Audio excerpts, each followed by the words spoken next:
अगर आप video mixing सीख कर नाम और पैसा कमाना चाहते हैं तो फिर ये चैनल आपके लिए ही है। नमस्कार दोस्तों, स्वागत है आप सभी लोगों का हमारे YouTube channel play edit solution में। इस चैनल पे मिलता है आपको सॉल्यूशन के साथ साथ विश्वास भी। तो आशा करता हूँ कि आप सभी लोग अच्छे होंगे और मैं भी ठीक हूँ। दोस्तों, आपको वीडियो मिक्सिंग से संबंधित कोई भी प्रॉब्लम चाहे हार्डवेयर से संबंधित हो या सॉफ्टवेयर से, मुझे कॉल या व्हाट्सअप करिए और सॉल्यूशन लीजिए बिल्कुल फ्री। तो चलिए दोस्तों, बढ़ते हैं आगे और देखते हैं आज आप सभी लोगों के लिए नया क्या है। दोस्तों, आज मैं आप लोगों के लिए एक बहुत ही अहम जानकारी लेकर के आया हूं कि हम अपने एडीएस प्रोजेक्ट को किस तरीके से सेव करेंगे, क्योंकि सही तरीके से सेव नहीं करने के कारण कई बार वो प्रोजेक्ट हम दोबारा ओपन नहीं कर पाते हैं। जैसे कि पूरे दिन हम शादी बनाते हैं और 2-2 दिन 3-3 दिन मेहनत करके जब उसको हम कंप्लीट फाइनल कर लेते हैं तो कई बार ये चीज देखने को मिलता है कि जब कई बार हम उसे ओपन करते हैं तो वो ओपन ही नहीं होता है। जैसे कंप्लीट हमने पूरे दिन शादी बना करके हमने सेव किया, लास्ट में हमने क्लोजअप कटिंग की और जब हम उसे ओपन करते हैं कि अब इसे हम फाइनल रेंडर करेंगे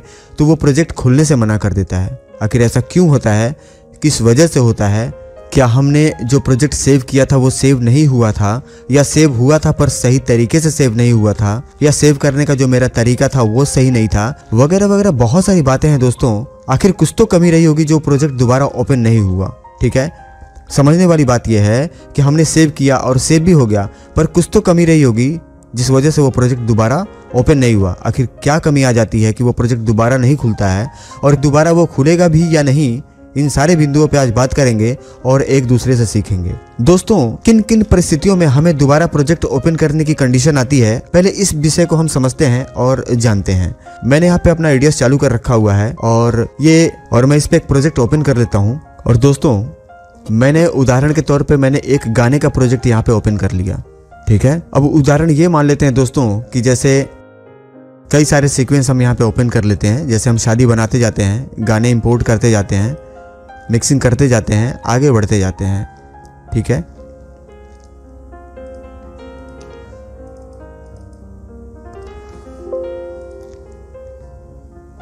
दोस्तों हम ये मान लेते हैं कि हमारा यहां से लेकर के और यहां तक कम से कम 15 से 20 सीक्वेंस खुल चुके हैं।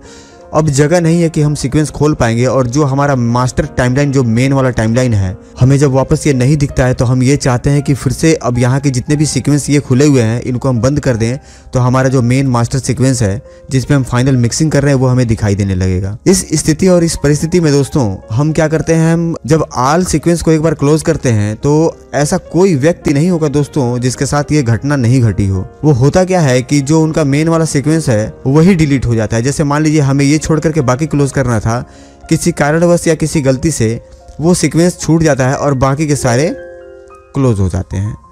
अब इस कंडीशन में उनको ध्यान भी नहीं आता है और वो सेव भी कर देते हैं, या फिर वो दोबारा नहीं ओपन हो पाता है, या फिर ऑनडो नहीं हो पाता है, या फिर बैक वहां नहीं जा पाते हैं।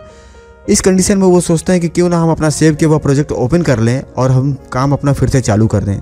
पता ये लगता है कि वो तो काम कर रहे थे लगभग पिछले 2 घंटे से और उन्होंने कंट्रोल लेस किया ही नहीं था, यानी कि उन्होंने सेव ही नहीं किया था। मतलब कि वो तकरीबन 15 गाना पीछे चले जाते हैं।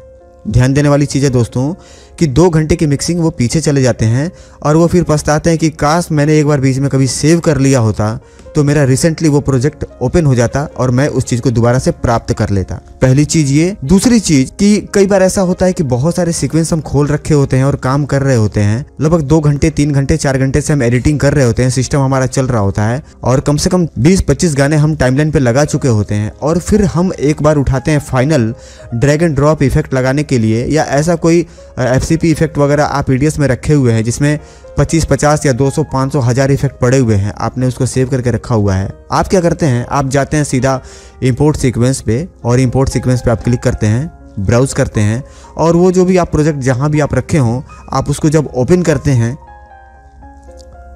आपने देखा होगा दोस्तों कि वो गोल गोल घूमने लगता है। फिर वो 5 मिनट 10 मिनट 15 मिनट 20-20 मिनट तक गोल गोल घूमते ही रह जाएगा और वो प्रोजेक्ट ओपन भी नहीं होता है। और वापस से अगर आप ये चाहते हैं कि एडीएस हमारा क्रैश होने के बजाय रुक जाए, हमारा किसी भी तरीके से हम उसे रोक लें, तो वो क्लोज द प्रोग्राम आ जाएगा, एडीएस आपका क्रैश हो जाएगा, ना तो वो प्रोजेक्ट खुलेगी और ना ही जितना आपने काम किया हुआ है उतना आप सेव कर पाते हैं। कई बार आदमी हर बार नहीं सेव करता है। इस कंडीशन में ये परिस्थिति आ जाती है और वो हर थाक करके उनका सारा किया कराया प्रोजेक्ट खराब हो जाता है और वो फिर बैक चले जाते हैं लगभग 15-20 गाने। तो क्योंकि एडिटिंग करते में बहुत सारे लोग जो बुद्धिजीवी अभी नहीं हैं, इस लाइन में बहुत पुराने नहीं हैं, गलतियां हो जाती हैं नहीं जानने की स्थिति में, वहाँ पे जाकर के आप फिर ये सोचते हैं कि काश मैंने सेव कर लिया होता या रिसेंट में हमारा प्रोजेक्ट वो मिल जाता तो हम इसे फिर से ओपन कर लेते हैं, और ओपन करते तो हम जितना बनाए थे उतना हमारा मिल जाता, हमको दोबारा नहीं बनाना पड़ता और वापस से हम अपना FCP का प्रोजेक्ट ओपन करके इंपोर्ट करके अपना काम करके हम आगे बढ़ जाते हैं। दोस्तों मैं आप लोगों को बता दूं कि जब एक बार किसी भी एडिटर का प्रोजेक्ट जब ख़राब हो जाता है, यानी कि डंप हो जाता है, क्रैश हो जाता है, तो वो कितना भी मेहनत कर ले दोबारा उस जैसा प्रोजेक्ट या उस जैसी एडिटिंग वो दोबारा नहीं कर पाता, उतना टाइम नहीं दे पाता, क्योंकि सारी एनर्जी जो उनके पास थी उन्होंने पहली बार एडिटिंग में लगा दी, और दोबारा जब वो एडिटिंग करने जाते हैं क्योंकि वो थक चुके रहते हैं और दिमाग उनका डिप्रेस हो चुका रहता है, तो दोबारा से वो चीज़ वो नहीं कर पाते हैं और मन भी नहीं करता है उनका करने का। हाँ, वो अलग बात है कि दूसरी शादी वो बना लेंगे उससे बेहतर, लेकिन उस शादी पे फिर वो उनका दोबारा मन नहीं लगता है। उसके बाद दोस्तों कई बार ऐसा भी हो जाता है कि हम काम करते ही रहते हैं और काम करते करते कॉपी पेस्ट करते जाते हैं, हम आगे बढ़ते जाते हैं, और कई बार ऐसा देखा गया है कि EDS अपने आप ही क्लोज द प्रोग्राम होकर के बंद हो जाता है। उस कंडीशन में भी हम रिसेंट जाकर के बैक अपना प्रोजेक्ट नहीं उठा पाते हैं, वो काफ़ी बैक चला जाता है। इस परेशानी से हम कैसे निकलेंगे? अगर हमारा किसी भी तरीके से अगर क्लोज हो जाता है विंडो या EDS हमारा क्रैश हो जाता है, तो हम वहीं से पाएंगे जितना हमने बना रखा है। इन सब बिंदुओं पे हम बात करेंगे, सीखेंगे और बारीकी से चीज़ को समझेंगे। सबसे पहले ज़रूरी है दोस्तों हमारा EDS का सेटिंग सही होना। EDS का सही सेटिंग क्या है, आज हम प्रोजेक्ट सेटिंग आपको बता देते हैं। EDS के सेटिंग में जाइए, यूज़र सेटिंग के अंदर जाइए, एप्लीकेशन को खोलेंगे दोस्तों, और एप्लीकेशन में हमें मिलेगा प्रोजेक्ट फाइल। प्रोजेक्ट के अंदर जाएंगे तो हम यहाँ पे ये सेटिंग देख रहे हैं जो हमारा 3 मिनट है ऑटो सेव, हम इसको 1 मिनट पे कर देंगे, यानी कि अब हमारा ऑटो सेव हर 1 मिनट के बाद EDS ऑटोमेटिक लेगा। दूसरी बात कि रिसेंट में हमें सिर्फ 10 ही फाइल EDS देता है कि 10 फाइल आप रिसेंट ले सकते हैं, हम यहाँ पे 99 कर देंगे, यानी कि हम 99 फाइल रिसेंट ले सकते हैं। ठीक है, और हम यहाँ भी इसको 99 कर देंगे, यानी कि 99 फाइल हम रिसेंटली उठा सकते हैं जाकर के। अप्लाई कर देंगे और ओके कर देंगे। ये तो हो गई दोस्तों EDS की सेटिंग की जानकारी जो प्रोजेक्ट ऑटो सेव है। इसके आगे दोस्तों सीखने के लिए मैं यहाँ पे एक फोल्डर बना देता हूँ डेस्कटॉप पे टेस्ट के नाम से, और हम इस EDS के प्रोजेक्ट को सेव करते हैं डेस्कटॉप पे। सेव करने के लिए क्या करेंगे, हम शिफ्ट कंट्रोल S प्रेस करेंगे, यानी कि सेव एस पे जाएंगे, डेस्कटॉप पे जाएंगे और टेस्ट के अंदर हम इसको सेव कर देते हैं, मिनिमाइज कर देते हैं। ध्यान देने वाली चीज़ है दोस्तों, यहाँ पे आप बारीकी से समझेंगे। जब हम यहाँ पे सेव करते हैं किसी भी प्रोजेक्ट को, तो यहाँ पे एक फोल्डर तैयार होता है हमारा प्रोजेक्ट के नाम से। इसके अंदर बैकअप के नाम से एक फोल्डर हमारा बन जाता है जिसमें हमारा बैकअप प्रोजेक्ट फाइल होता है। मतलब जहाँ भी आप शादी बना करके जिस भी पार्टी की आप सेव कर रहे हो, वहाँ पे भी आपको एक बैकअप के नाम से फोल्डर मिलेगा, उसके अंदर एक प्रोजेक्ट आपको मिलेगा ही मिलेगा। आप यहाँ से भी जा करके इस प्रोजेक्ट को ओपन करके आप रिसेंटली अपना उठा सकते हैं प्रोजेक्ट को। ठीक है, दूसरी बात दोस्तों, एक अहम जानकारी मैं आप लोगों को और दे दूं। जिन्होंने EDS 7 चलाया हुआ है, जैसे 7.20 या 7.41 या 7.42, मतलब कहने का ये है मेरा कि जिन्होंने 7 का कोई भी वर्जन चलाया हुआ है, उसमें दोस्तों जब आप सेव करते हैं तो उसमें आपको हर बार सेव करता है तो वो एक आगे एक नया नाम डाल देता है, यानी कि सेव में ओवरराइट नहीं करता है EDS। पर EDS 8 में ऐसा नहीं है दोस्तों। EDS 8 आप जितनी बार सेव करेंगे कंट्रोल S तो आप तो ओवरराइट कर ही रहे हैं, लेकिन जब EDS भी ऑटोमेटिक सेव करता है, यानी कि जब वो खुद ही 1 मिनट पे ऑटो सेव लेगा, तो जो ये प्रोजेक्ट फाइल के अंदर ऑटो सेव ये बैकअप का जो फाइल है ये उसी पे ओवरराइट करके वो चला जाता है। मतलब वो इसका दूसरा फाइल नहीं तैयार करेगा, तीसरा नहीं करेगा, चौथा नहीं करेगा, ये इसके ऊपर ही ओवरराइट करके चला जाएगा। मतलब ये कि अगर किसी कारण से आपका EDS अगर बंद हो गया, क्रैश हो गया, और अगर आपने नहीं सेव किया हुआ था और EDS ने भी अगर नहीं सेव किया हुआ है तो आपको मिलना बड़ा मुश्किल है। दोस्तों एक बात मैं आपको और भी दावे के साथ बता देता हूं कि EDS में कई बार ऐसा होता है कि वो ऑटो सेव दिखाता तो है पर रिसेंट में मिलता नहीं है।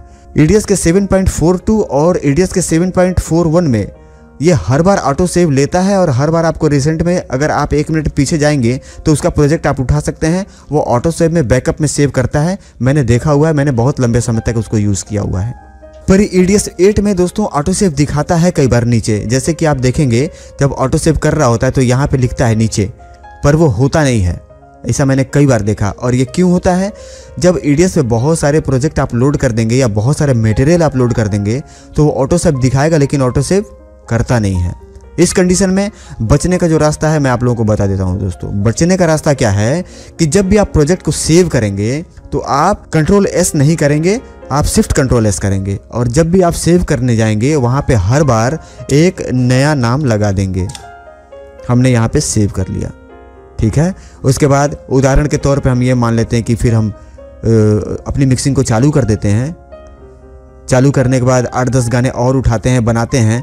15 मिनट, 20 मिनट, आधे घंटे मिक्सिंग करने के बाद जब हम फिर आगे बढ़ते हैं और फिर हमारा जब कुछ एडिटिंग तैयार हो जाता है तो जब हम फिर प्रोजेक्ट को सेव करने जाएंगे तो वहाँ पे क्या करेंगे? Ctrl+S नहीं करना है, हमें शिफ्ट Ctrl+S करना है। यानी कि हर बार एक नया नाम, ठीक है। फिर काम करेंगे, फिर आगे बढ़ेंगे, फिर 8-10 गाने लगाएंगे, फिर हम क्या करेंगे? फिर शिफ्ट Ctrl+S करना है और फिर हम अगली बार नया नाम देंगे। इससे फ़ायदा क्या होगा समझ लीजिए दोस्तों इस चीज़ को बारीकी से। हम यहाँ से इसको मिनिमाइज़ कर देते हैं, हम आ जाते हैं अपने टेस्ट वाले फोल्डर में। अब देखिए उदाहरण के तौर पे आप ये समझ लीजिए दोस्तों कि ये हमारा सबसे पहला प्रोजेक्ट था जो हमने सेव किया था। उसके बाद जब हमने दोबारा सेव किया तो फिर हमने उसके आगे एक ओके लगा दिया था। उसके बाद हमने फिर आगे कुछ गाने बढ़ाए तो फिर हमने जब सेव किया तो फिर उसके आगे हमने एक कुछ टेक्स्ट लगा दी 1 2 3 या ओके। उसके बाद फिर हमने काम किया, फिर आगे बढ़े तो फिर उसके आगे हमने कुछ टेक्स्ट लगा दिए या ओके लगा दिया। मतलब ये कि अगर हमारा लास्ट में सारा सीक्वेंस एक बार में क्लोज भी हो जाता है या कुछ गलतियां भी हो जाती हैं तो हमारा एक प्रोजेक्ट सिर्फ नहीं खुलेगा। ध्यान दीजिएगा दोस्तों इस बात पे, एक ही प्रोजेक्ट सिर्फ नहीं खुलेगा लेकिन हमारा ये भी खुलेगा, ये भी खुलेगा और ये भी खुलेगा। यानी कि हम बहुत जाएंगे बैक तो सिर्फ 5-7 गाने जा सकते हैं, बाकी का पूरा शादी नहीं खराब होगा, हम यहाँ से पा जाएंगे, ठीक है। यानी कि जस्ट इसके बाद का प्रोजेक्ट आपका 100% ओपन हो ही जाएगा। दोस्तों एक प्रॉब्लम और भी आप लोगों ने फेस की होगी अपने लाइफ में जिसको मैं बता देता हूँ। जैसे होता क्या है, आपने बहुत सारे गाने टाइमलाइन पे पेस्ट कर लिए, बनाते चले गए और आपने देखा होगा दोस्तों कि जब बहुत सारे आप जब गाने पेस्ट कर देंगे और जब आप उसको फाइनली रेंडर के लिए जाएंगे तो जब आप पूरा प्रोजेक्ट को जब आप चेक करते हैं तो आप देखते हैं कि MP3 आप जब जो 2 लेयर में आप पेस्ट कर रहे होते हैं। जैसे होता क्या है जब आप एडिटिंग करते हैं तो हम इस तरीके से काम करते हैं। ऑडियो के हमारे 2 टाइमलाइन होते हैं, ठीक है दोस्तों। मैं यहाँ पे थोड़ा सा सेटिंग चेंज कर देता हूँ ताकि आप लोगों को मैं बेहतर तरीके से समझा पाऊँ इस चीज़ को।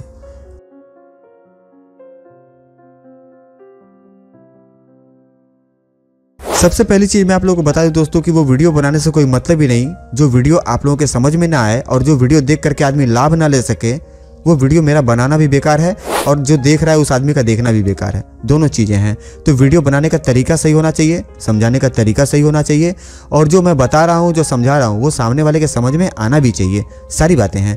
होता क्या है दोस्तों, समझते हैं आगे, ठीक है। ये हमने एक गाना यहाँ पे पेस्ट कर दिया, फिर हमने दूसरा गाना उठाया और हमने फिर आगे पेस्ट कर दिया, फिर हमने तीसरा गाना फिर यहाँ पेस्ट कर दी, ठीक है।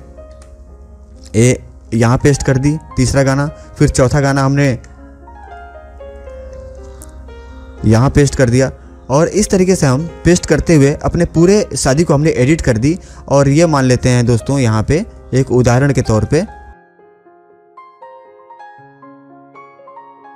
कि ये हमारा टोटल मिक्सिंग हमारा कंप्लीट हो चुका है। ये हम उदाहरण के तौर पे समझ लेते हैं, ठीक है। कई बार आप लोगों ने इस चीज को पाया होगा दोस्तों कि जब आप रेंडर करने के लिए फाइनली पे जब आप पहुंचते हैं और जब सारा इन आउट लगाते हैं तो आप देखते क्या है कि एक लेयर का पूरा ये MP3 गाना डिलीट हो चुका है, या ऊपर का नहीं तो फिर नीचे का एक लेयर का पूरा गाना, तकरीबन 20 गाने डिलीट हो चुके हैं पीछे से। ऐसा कोई आदमी नहीं होगा जो लंबे समय से मिक्सिंग कर रहा हो और ये प्रॉब्लम उसके लाइफ में ना आया हो। अगर आया है तो कमेंट करके जरूर बताइएगा। उस स्थिति में फिर वो बैक जाकर के सोचते हैं कि हमको रिसेंटली मिल जाए, और वो जब रिसेंट में जाते हैं तो दोस्तों पता क्या लगता है कि उन्होंने सेव तो किया ही नहीं था और लास्ट प्रोजेक्ट जो उन्होंने उठाया है वो पूरा प्रोजेक्ट में गाना ही डिलीट है। फिर उनके पास दोबारा मिक्सिंग करने के अलावा दूसरा कोई ऑप्शन नहीं बचता है, या फिर गाने अंदाज पे वो लगाते हैं तो फिर वो बीट मैच नहीं करेगा। फिर कुल मिला जुला करके कहानी खराब हो चुकी होती है उनकी, वो खराब हो चुका रहता है शादी। जैसा उनको चाहिए परफॉर्मेंस वो परफॉर्मेंस फिर नहीं मिल पाएगी। वो जैसे तैसे निकाल तो लेंगे उस शादी को, फिर जो उनको चाहिए वो चीज़ उनको नहीं मिल पाती है। तो ये भी एक बहुत बड़ी प्रॉब्लम आती है एडिटिंग करने में एडीएस में। तो इस चीज़ को भी आप ध्यान रखेंगे कि बैक में कभी भी आप हमेशा जब भी एडिटिंग कर रहे हो तो टाइमलाइन को छोटा करके और आगे पीछे इस तरीके से बढ़ा करके आप चेक करते रहें कि हमारा गाना बैक में डिलीट तो नहीं हो गया है। तो इन बिंदुओं पे आप दोस्तों एडिटिंग करते समय बारीकी से ध्यान देंगे।